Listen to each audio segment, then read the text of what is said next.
and I will not allow a terrorist regime to hold the world hostage and attempt to stop the globe's oil supply. And if Iran does anything to do that, they'll get hit at a much, much harder level. They'll never be able to recover, ever. So the Strait of Hormuz is going to remain safe. We have a lot of Navy ships there. We have the best equipment in the world, inspecting for mines.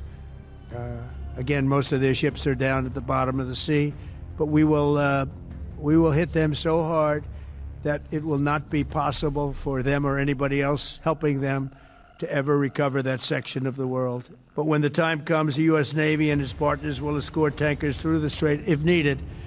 I hope it's not going to be needed, but if it's needed, we'll escort them right through.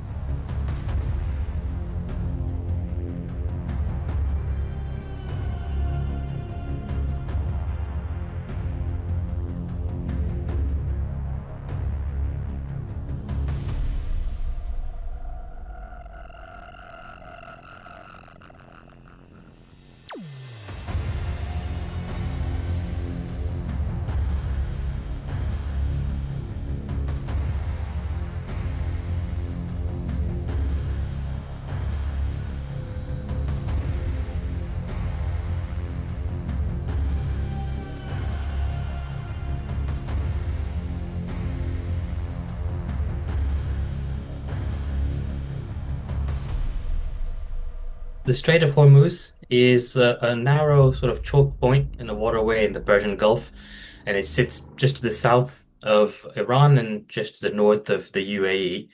And it's a critical point in the waterway because much of the world's energy, be it oil products, gas, liquefied natural gas, transits through that choke point, which again, fuels um, life, I suppose, in Asia and the rest of the world. So from a crude oil point of view, about 20% of the world's oil flows through there on a daily basis. So too the same for liquefied natural gas, and slightly higher as well for petrochemical feedstocks as well. So things that go into making plastics. So essentially this really narrow choke point waterway is critical to the global economy. As it stands, it is not officially closed. However, there is a sort of de facto closure of the Strait of Hormuz.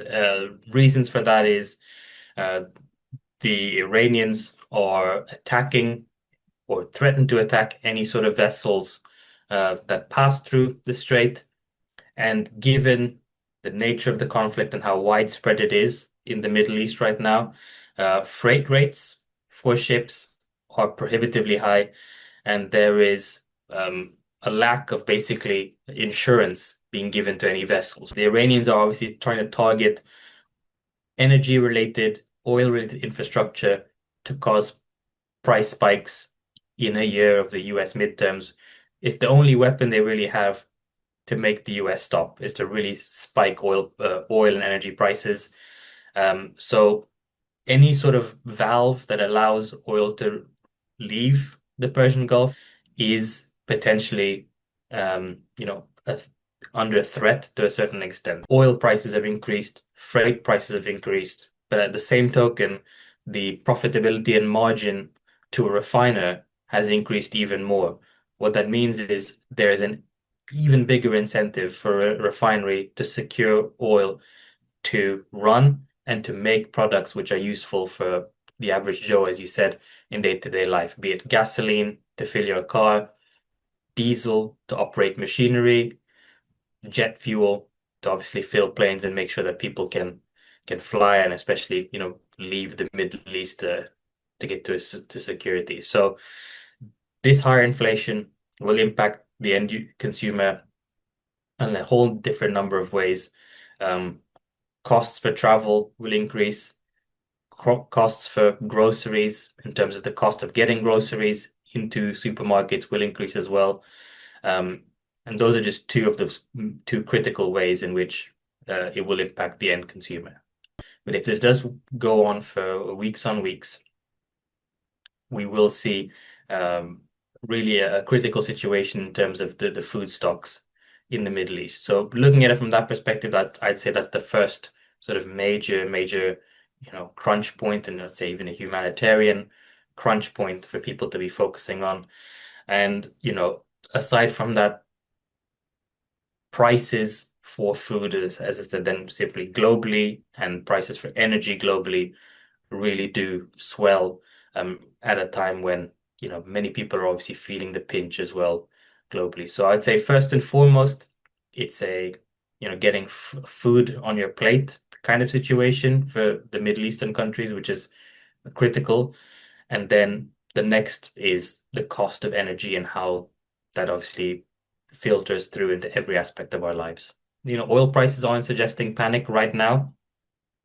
They're suggesting opportunities for other producers who are not in the Middle East to step in and fill some of the glut.